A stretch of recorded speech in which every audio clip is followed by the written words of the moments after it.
TikTok Shop akhirnya kembali dengan cara berkolaborasi dengan Goto, Gojek Tokopedia, di mana mereka membeli 75% saham yang dimiliki oleh Tokopedia kalau nggak salah.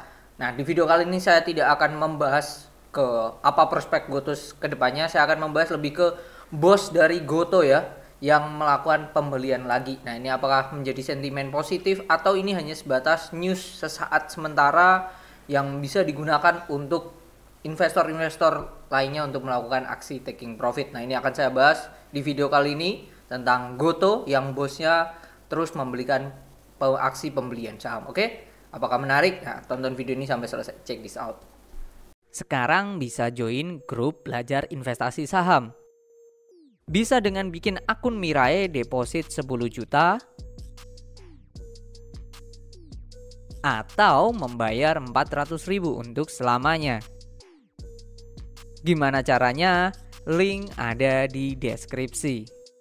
Info lebih lanjut bisa hubungi ke DM Instagram kita.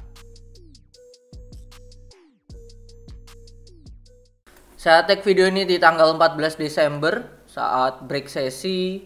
Dan ini nanti akan diudarakan di malam hari. Break sesi 1 IHSG-nya naik 1,28% dan didominasi kenaikan ini karena blue chip pada naik ya, terutama banking ya, BRI, BCA, Mandiri, BNI kompak naik ya, kompak naik. Goto bahkan yang akan kita bahas kali ini naik 5%. Kenaikan ini ya ditopang dari kemarin malam kalau nggak salah The Fed memutuskan menahan suku bunga dan mengisyaratkan 2024 akan 3 kali melakukan cut ya, pemotongan suku bunga karena memang di Amerika sudah terlalu tinggi ya suku bunganya. Jadi itu direspon positif di indeks-indeks luar di Amerika, di Dow Jones juga dan di IHSG juga di hari ini. Oke, ini akan news yang beredar tanggal 14 pagi tadi, tambah koleksi bos Goto Group serok 56,18 juta saham Goto dengan average 89 per lembarnya. Bos ini adalah Patrick Sugitowaluyo atau Patrick Waluyo kembali menyerok saham Goto. CEO Goto Group itu menjala atau membeli 56 juta lembar saham. Kalau kita hitung nominalnya dengan average tadi 89, 56180 123 kali 89, nominal yang beliau keluarkan adalah 5 miliar. Pada 16 Oktober, Patrick Waluyo membabat berapa nih? 148 juta. Transaksi pembelian terjadi dengan harga pelaksanaan 67. Nah, skema harga itu Patrick Waluyo dipaksa merogoh 10M, terus sekarang beli lagi. Jadi makin banyak ya. Kalau kita lihat ya secara chart Gotonya sendiri. Oke, Goto, Gojek Tokopedia. Nah, ini sempat dengan adanya news kemarin membuat harga sahamnya turun tanggal 11. Nah, ini dalam teknikal ada istilah yang namanya sell on good news ya. Jadi itu digunakan oleh para market maker di tanggal 11 ya. Terlihat kalau kita cek di tanggal 11 ini big distribusi lah ya dari ZP, MG yang identik dengan broker-broker raksasa ya. Oke, kalau kita lihat ya average dari Pak Patrick Waluyo ya, berarti di 89 ya, di bawah persis di supportnya. Support dari Goto sendiri itu di 90 terdekat ini. Nah, sementara kalau kita lihat ya Gotonya kalau saya melihat ini akan bikin base dulu di sini. Di range kotak warna kotak inilah yang saya bikin. Kemungkinan besar dia akan bikin base dulu kotak warna merah. Di sini bikin base dulu biar apa? Ya bikin cup and handle secara chart ya. Secara chart. Jadi mungkin ini sangatlah volatile banget menurut saya dengan adanya itu. Cuman memang sangatlah riskan ya, apalagi kemarin terjadi adanya news terus, tapi biasanya news kan efeknya positif ya, kebanyakan orang melihat seperti newsnya yang positif ya, tetapi ternyata di nilai pasar tanggal 11 ya langsung anjlok.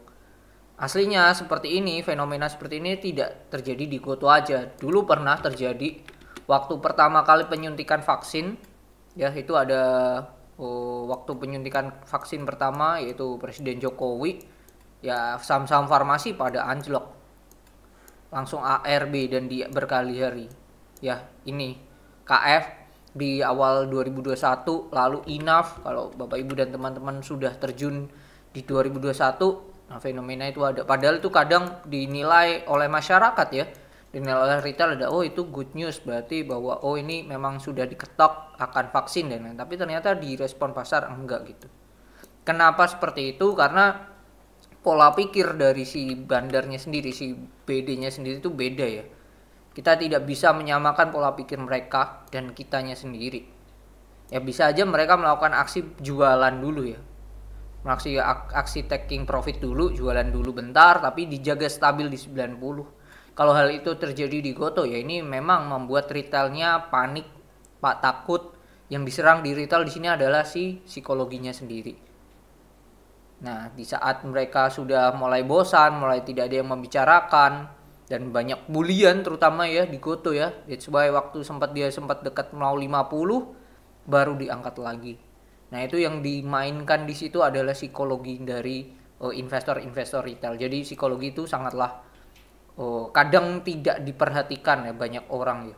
Terlalu sibuk dengan analisa dan lain-lain, tapi psikologi itu hal yang paling one of the biggest lah ya dalam trading atau dalam terjun di dunia pasar modal itu sendiri. Jadi psikologinya perlu diperhatikan juga. Jadi secara chart dengan adanya news seperti ini saya melihat si Goto ini kemungkinan akan stay dulu ya di range kotak ini 90 sampai 106 ya, tujuannya membuat retailnya bosan sih. Buat retailnya bosan, dia bikin base stabil di situ ya, kalau cepat nanti kita tinggal tunggu bagaimana, bisa aja nanti dia akan breakout di situ. Kalau saya melihat seperti itu sih untuk si Gotonya sendiri. Nah, indikasi halnya kalau kita melihat ya adanya news seperti ini, tadi mana ya newsnya ya?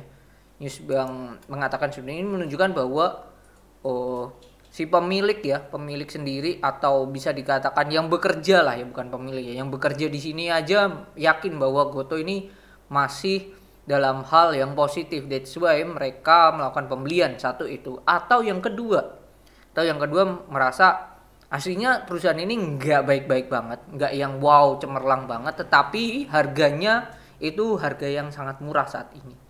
Bisa aja beliau ya Pak Patrick Waluyo menilai Goto ini tidak layak untuk dihargai sekian. Bisa aja layak dihargai 150 atau 200. Nah itu mungkin aja. Tapi apakah Goto akan menjadi luar biasa gila? Ya itu beda cerita ya. Karena memang saingannya sangatlah berat ya di dunia ini ya. Di dunia ya marketplace sendiri ya. Meskipun ada Tokped yang join ya. Jadi itu sih saya melihat sendiri, menilai bahwa sisi positifnya ya, kalau saya melihat dengan adanya pembelian ini, Pak Patrick melihat bahwa harga Goto ini harga yang sudah murah, ditambah adanya aksi korporasi yang sangat bagus, TikTok Shop join dengan kolaborasi dengan mereka, jadi itu hal yang menilai dari Pak Patrick Waluyo menilai harga sekian gak wajar dan dinilai murah, lalu lantas beliau melakukan pembelian. That's it sih kalau saya melihat seperti itu. Dan perlu diingat ini bukan pertama kali beliau membeli ya. Tadi di sini di news terlihat bahwa saat harga 67 beliau pun membeli. Jadi average beliau under 100 sih bisa dipastikan. Jadi itu so be careful kalau nantinya, jangan kaget pula kalau beliau pun akan melakukan aksi penjualan. Karena itu hal yang lumrah-lumrah saja sih. Kalau beliau menilai harganya sudah wajar sini, melakukan taking profit ya wajar-wajar saja, simple aja. Oke, mungkin itu. Jadi kalau menurut saya bisa dipertimbangkan dan dilihat dan kembali lagi dicek juga ya psikologinya. Jangan saat naik langsung hiaka atau dan lain. Kita perlu cek juga teknikalnya seperti apa. Oke, secara bandarmologi beberapa hari terakhir di distribusi sebelum news keluar, tapi setelah news keluar ya, murni distribusi yang muncul karena ada euforia dari retailnya sendiri. BD-nya menilai yaitu aksi yang tepat untuk melakukan penjualan. Oke, jadi itu, dan terlihat di sini yang melakukan aksi pembelian adalah YP, PD, XC, dan yang notabene identik dengan retail. Oke, mungkin itu ya video kali ini tentang Goto, semoga bermanfaat. Jika ada view atau insight lain tentang Goto boleh tulis di kolom komentar. Oke, see you on the next video. Bye bye.